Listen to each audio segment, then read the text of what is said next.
Hello again, I'm Blunty. Last night I went into the Sydney offices of Sony Computer Entertainment, I drank their beer, I ate their pizza, and I got to playtest a couple of games that are coming out real soon now. The games were God of War 3 and Heavy Rain. And while I can't give you a full review of these things, because I literally got to sit down and play these things for maybe half an hour each, just to sort of get a feel for them, get an idea of what they're about. So I'm going to give you my first impressions of them, with reviews to come later once I actually get copies of the game to review. Let's start with God of War 3. I don't need to say much about this. If you own a PlayStation 3, chances are you're going to buy this game anyway, regardless of what I say, because God of War has been a wildly popular series on the PlayStation consoles, both handheld and the main console. What I can tell you from my experience, well, let me put it this way. I played it for about half an hour straight. I played through a couple of levels. I beat some mini bosses and I beat up a god and tore his head off and all that sort of. I was cackling wildly almost the entire way through. I was having a blast playing this thing. And I didn't actually play the previous titles in the series, and this is the final installment, so I'm not sure how well I'll keep up with the story, if there is a story. But it's a run, hack, slash, beat up, pull people's heads apart and snap people in half and all that sort of game. I'm really not that interested in the story, to tell you the truth. It doesn't really matter that much to me in this game. What matters to me in this game is it is incredibly fun, hack slash beat 'em up, whatever you want to call it.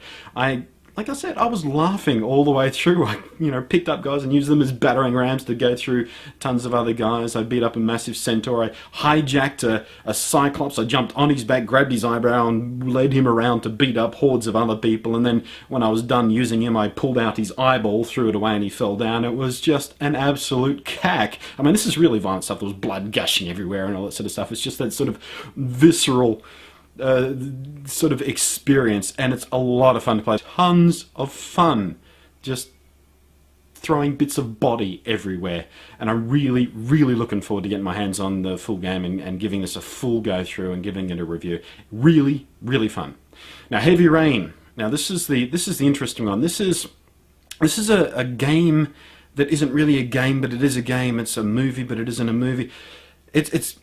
I said to some of the Sony guys last night when they asked me about what I thought about it, and I said, this is the kind of thing that people are going to have to play for themselves before they really get it. When we were introduced to the game, they gave us a spiel about what it was like. They told us about the 4 main characters that you'll get to play throughout the experience and all that sort of stuff. And then one of the Sony guys grabbed a control and he led us through a scene. And as I was watching, I'm thinking, I don't get this. The guy, you're walking through it, and it felt like a series of quick-time events. You walk here, you do this action, you press this to make this happen, then you walk over here and you do this, and it felt a little bit like the old point-and-click adventures from LucasArts. You just click, click, click, and you got to do the right thing at the right time to make the thing happen. And I wasn't really taken with it. But then we got set loose on our own. We sat down at a bunch of consoles I had arranged, and each had a different sort of set of scenes to play through. And the scene I played through, I was the first one to play through the scene, and I was basically playing this detective guy, and he went into a convenience store to talk to the guy behind the counter whose family member was a victim of the killer you're trying to track down. And so I was trying to get information about what happened to him so I can track down the killer and all that sort of stuff.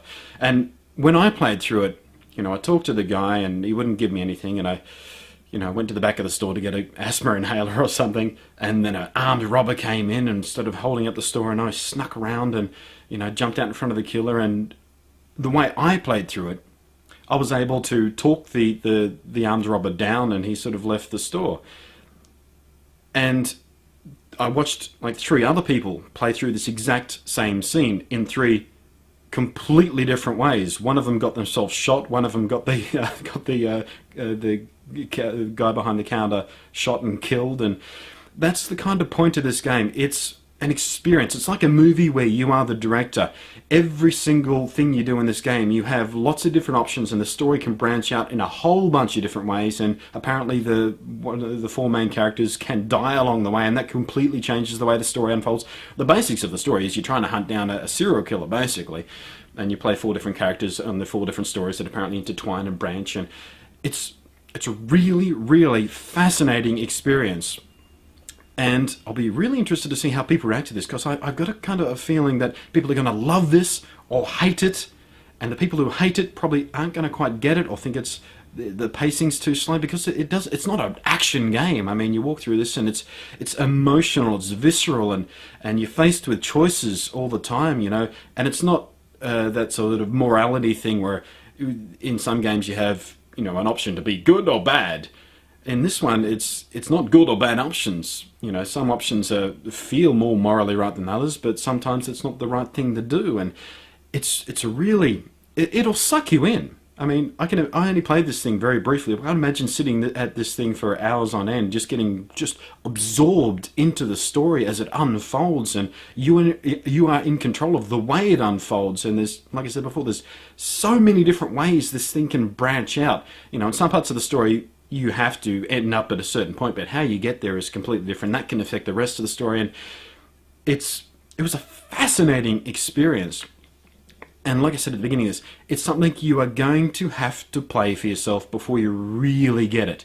You can watch all the reviews you like. You can watch as many people play through it as you like. You can, you know, watch all the trailers you like. But you're not going to get this game until you play it. It's so important. And I asked whether they're coming out with a playable demo of this thing, and the woman I spoke to said she wasn't sure. She didn't think so. I think that's a mistake. I think they need a playable demo of this to get people really sort of hooked into how it works. But if it doesn't wind up having a playable demo when it comes out in like a couple of months or whatever it is, go to someone's house who's got it, or rent it, or whatever, or just take a chance and buy it if you're sure you're going to be into this sort of stuff. Because yeah, once you get going with it, oh, this is unlike any other game I've ever played, and I don't know if game is the right word for it. It's sort of an interactive movie or a choose-your-own-adventure book mashed into a game sort of thing, and it looks amazing. I mean, you've seen in the trailers and all that sort of stuff, they're sort of approaching a photorealistic thing, and in the cutscenes and stuff that play, you know, when a conversation happens and you're not in direct control of the character's movements, it looks wonderful. When you are in control of the characters walking around, it looks a bit weird. You know, you get caught and stuff, and it gets a bit jittery, which sort of, you don't notice that in some other games because the whole game plays like that. But when the set animations are so good and everything looks so beautiful, and then when you're walking around, you get caught on the side of a thing and you jiggle a bit, it sort of breaks. So that's a bit of a problem, really. It sort of snaps you out of the experience. Oh, that's right, I'm playing a video game kind of thing. But you're probably going to get past that pretty quickly, I would guess. Maybe I wasn't playing Final Code. I didn't ask. I didn't know because it's not out for a little while yet.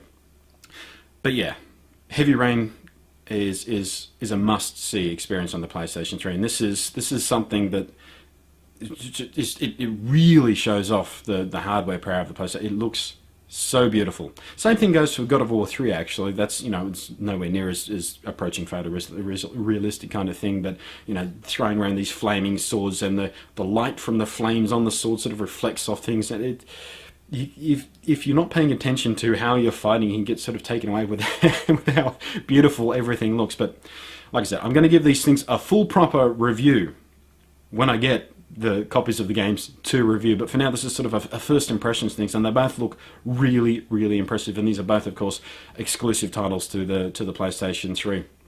And yeah, check out both these games when they come out. I approve. I'm looking forward to them very, very much. Catch you next time.